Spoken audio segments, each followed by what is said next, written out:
Assalamu alaikum. Something new I'm trying with you. I'm going to read like half a page, then translate. And then go back and read the Arabic again, and then translate.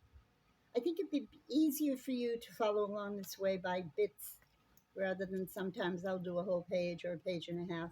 See if you like it and let me know. It's always good to try something new. أعوذ بالله من الشيطان الرجيم بسم الله الرحمن الرحيم إن ينصركم الله فلا غالب لكم وإن يخذلكم فمن ذا الذي ينصركم من بعده وعلى الله فليتوكل المؤمنون وما كان لنبي أن يغل ومن يغل يأتي بما غل يوم القيامة ثم توفى كل نفس ما كسبت وهم لا يظلمون أفمن اتبع رضوان الله كمن باء بسخط من الله ومأواهم جهنم وبئس المصير هم درجات عند الله والله بصير بما يعملون. Now we're going to translate this into English.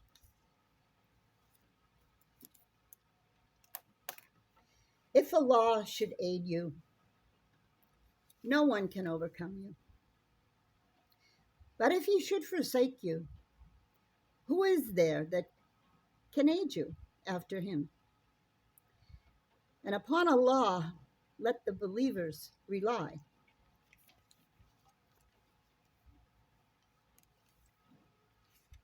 My eyes is so good. It is not for any prophet that he would act unfaithfully, and whoever betrays will come with what he took on the day of resurrection. Then will every soul be compensated for what it earned, and they will not be wronged.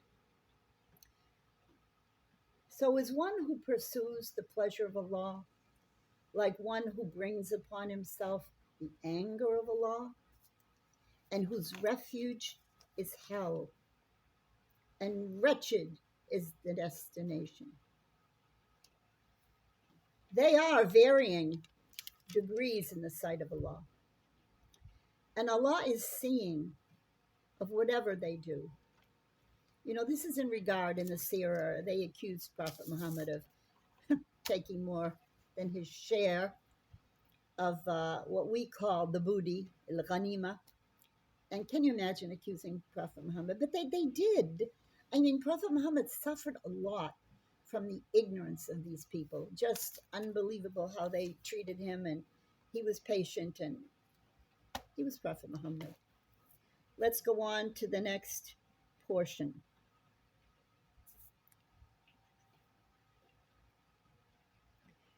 هم درجات عند الله والله بصير بما يعملون لقد من الله على المؤمنين إذ بعث فيهم رسولا من أنفسهم يتلو عليهم آياته ويزكيهم ويعلمهم الكتاب والحكمة وإن كانوا من قبل لفي ضلال مبين.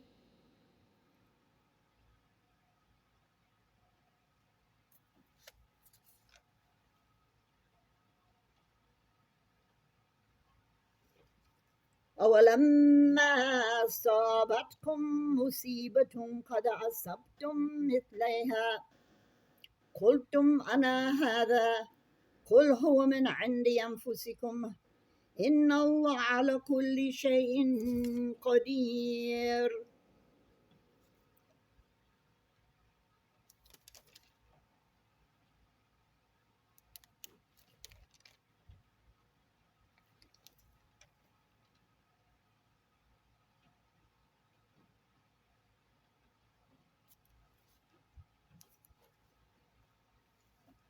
وما أصابكم يوم التقى الجمعان فبإذن الله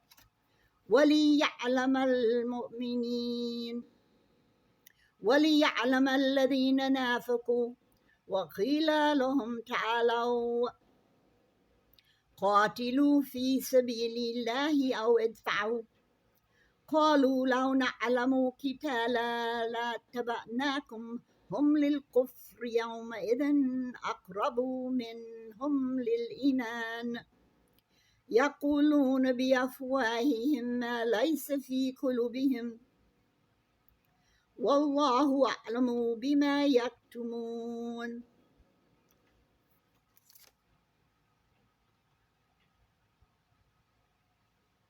الذين قالوا لإخوانهم وقعدوا لو أطاعوا ما قتلوا قل فادرؤوا عن أنفسكم الموت إن كنتم صادقين ولا تحسبن الذين قتلوا في سبيل الله أمواتا بل أحياء عند ربهم يرزقون فرحين بما آتاهم الله من فضله ويستبشرون بالذين لم يلحقوا بهم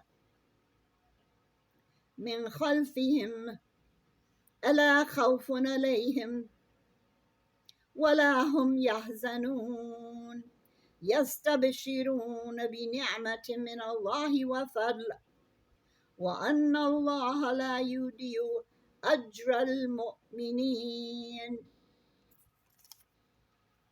That one was a little longer, wasn't it?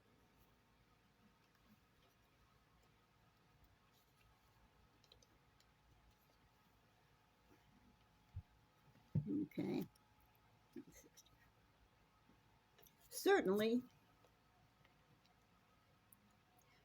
did Allah confer favor upon the believers when He sent among them a messenger from themselves, reciting to them His verses and purifying them and teaching them the book and the wisdom. Although they had been before in manifest error.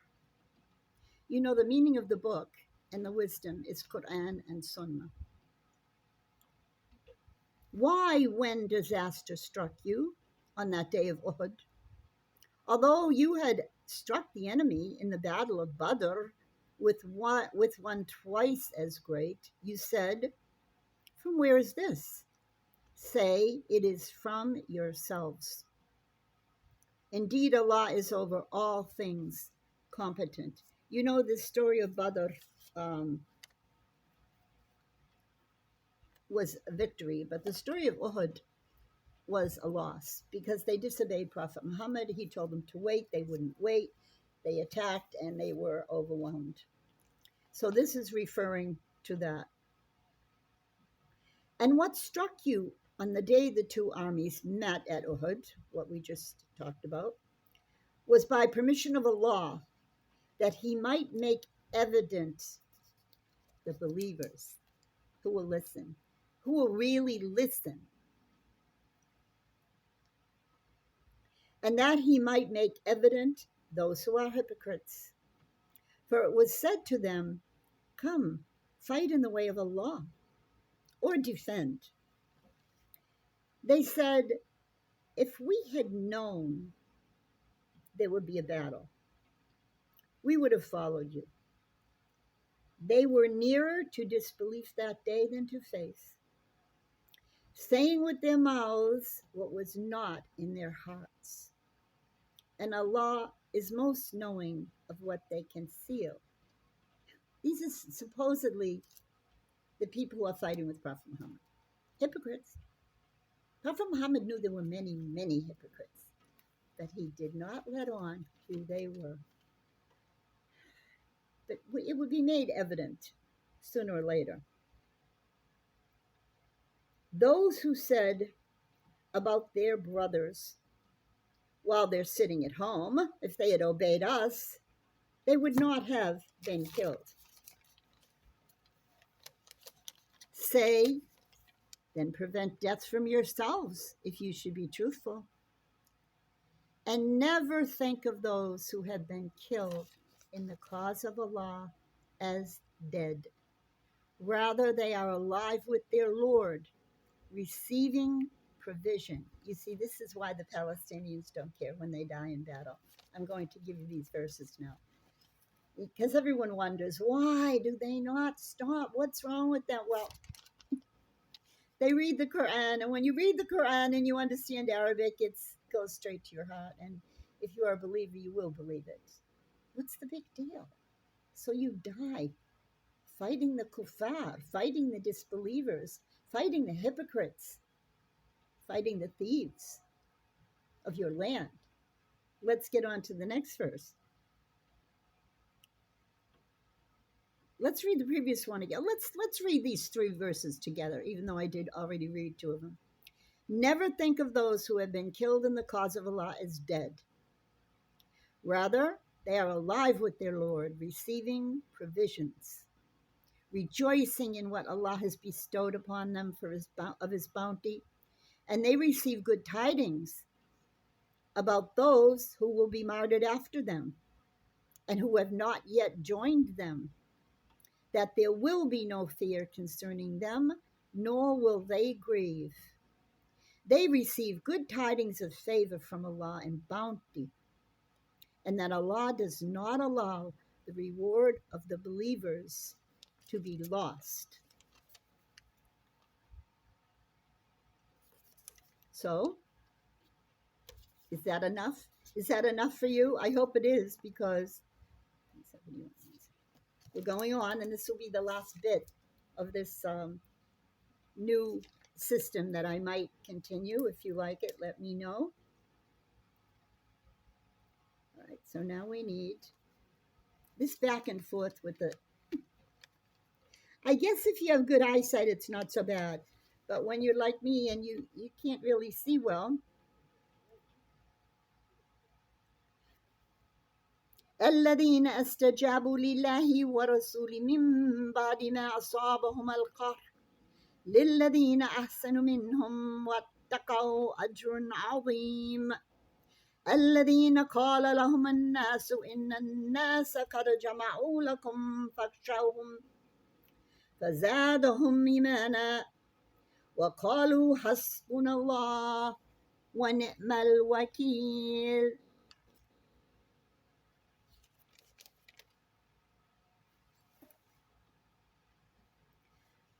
فانقلبوا بنعمة من الله وفضل لم يمسسهم سوء واتبعوا رضوان الله والله ذو فضل عظيم. إنما ذلكم الشيطان يخوف أولياءه فلا تخافوهم وخافون إن كنتم مؤمنين ولا يحزنك الذين يسارعون في الكفر إنما لن يضروا الله شيئا يريد الله ألا يجعل لهم حظا في الآخرة ولهم عذاب عظيم. إن الذين اشتروا الكفر بالإيمان لن يضروا الله شيئا ولهم عذاب أليم. ولا يحسبن الذين كفروا إنما نملي لهم خير لأنفسهم إنما نملي لهم ليزدادوا إثما ولهم عذاب مهين. ما كان الله ليذر المؤمنين على ما أنتم عليه حتى يميز الخبيث من الطيب وما كان الله ليطلعكم على الغيب ولكن الله يجتبي من رسله من يشاء فآمنوا بالله والرسل وإن تؤمنوا وتتقوا فلكم أجر عظيم. Now, that was the last section.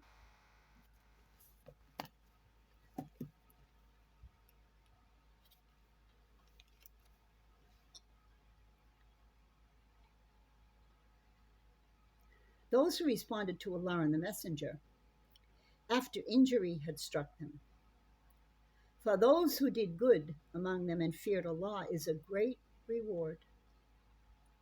Those to whom the people said, these are the hypocrites, indeed, the people have gathered against you, so fear them. But it merely increased them in faith. And they said, sufficient for us is Allah, and He is the best disposer of affairs. So they returned with favor from Allah and His bounty, no harm having touched them. And they pursued the pleasure of Allah, and Allah is the possessor of great bounty. That is only Satan who frightens you of his supporters. So fear them not, but fear me, if you are believers. And do not be grieved by those who hasten into disbelief. Indeed, they will never harm Allah at all. Allah intends that He should give them no share in the hereafter. They're never going to get anything. After they die, it's over. And for them, it's a great punishment. So not only are they going to be losers and they're not going to be happy, but they're going to get a great punishment.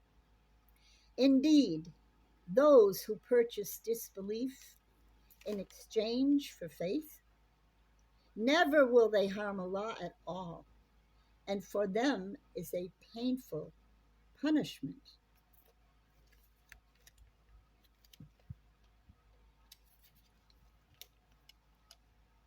And let not those who disbelieve ever think that we extend their time of enjoyment, that it's better for them. We only extend it for them so that they may increase in sin, and for them is a humiliating punishment. Allah would not leave the believers in that state that you are in until He separates the evil from the good. This is what's happening now in Palestine. You see, there's great wisdom in this. There's hikmah. There's a reason why it's continuing this long. Not would Allah reveal to you the unseen, nor would Allah reveal to you the unseen. But Allah chooses of His messengers whom He will. So believe in Allah and His messengers. And if you believe and fear Him, then for you is a great reward. So, Surah Al Imran, Surah number 3, is filled with warnings. It's actually as scary as Surah Baqarah. And that's why these two surah, Baqarah and Al Imran, they are the only two surah in the entire Quran that have been absolutely beyond a doubt, beyond any shadow of a doubt, recorded, recognized as the only two surah that is recommended for you to concentrate on them more than any other surah. So although you may have heard about, Surah Al-Mulk, and you're going to get money, and Surah Al-Yasin, Surah Al-Kahf, no, most of these hadith are weak. So hadith that specialize, read this surah for that, and this surah on this day, and no. It's truly Al-Baqarah and Al-Imran are called the Zahrawan that will stand with you on Judgment Day. That is an incontrovertible hadith. Nobody questions that.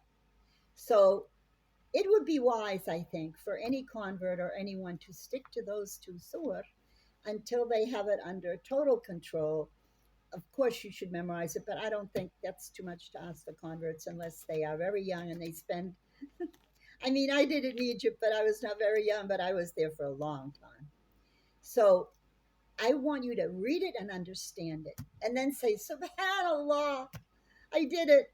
I understand Surah Al-Baqarah and Surah Al Imran. Ameen, inshallah. Assalamu alaikum wa rahmatullahi wa barakatuh.